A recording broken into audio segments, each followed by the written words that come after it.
Is Tanjiro's broken sword actually usable? Well, today we'll be testing out if a blade of this size could actually cut through things. Tanjiro vs. Rui is one of the most iconic fights in all of Demon Slayer, if not anime itself. It's the culmination of the absolutely incredible Mount Natagumo arc, and we get to see just how strong the Kuzuki really are. But one part in particular of this fight always stood out to me. It's Tanjiro's use of his broken blade. As the fight goes on, Tanjiro's sword ends up getting sliced by Rui's webs until it's just this measly little nub. Tanjiro's forced to use this little nub for the rest of the battle, and while it proves difficult, he's eventually able to cut through Rui's webs and slice off his head.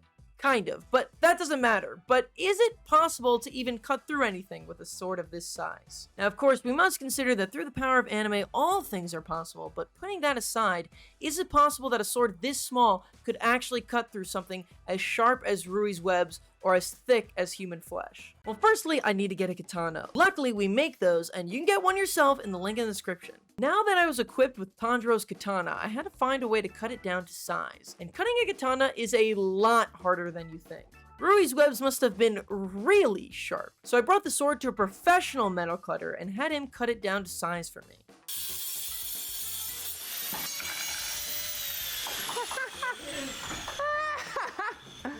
Oh, that's great! Now that we've got the blade, it's time to test it out. So I called up my friend Irvin, a trained martial arts professional, to see if he could help me out with this. So today I'm here with my good friend Irvin, who's going to help me through this process, giving Tanjiro's cut sword a try. He is a trained martial arts professional, unlike me, so if anybody's going to be able to cut through something, it's going to be him. Irvin, how you feeling going into this?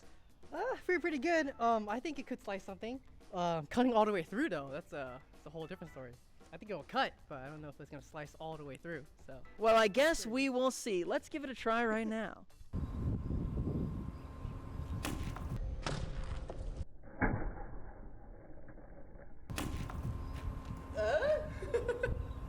It cut!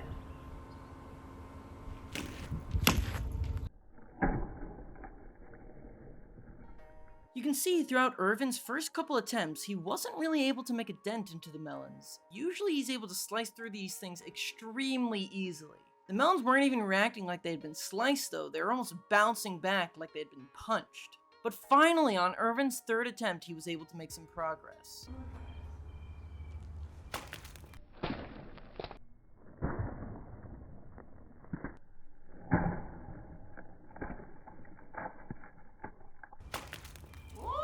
So on Irvin's third cut, he was finally able to slice through the watermelon. If we look back at the first two cuts, we can see that Irvin was actually slicing through the melon every single time. It's just that the length of the blade wasn't allowing him to slice that segment off. The blade is still really cutting. Irvin will just have to cut through the same slice several times to actually sever anything off the melon. So after Irvin softened the melon up a bit more, he was really able to start tearing the melon apart. It is. Oh!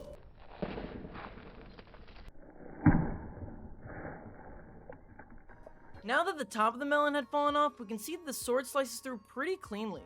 I wasn't sure if the sword was cutting through so much as it was just pushing before, but this fresh slice here makes it clear that it is still in fact able to slice. Now, while we had mild watermelon success, I wanted to see what happened if we tried something a little lighter and thinner. So I gave Irvin a cantaloupe to try next.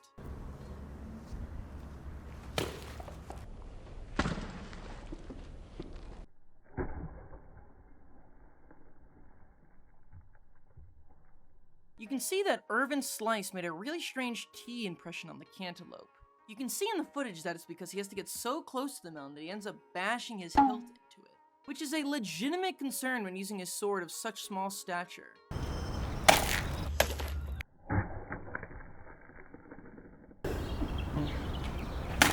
Oh my god.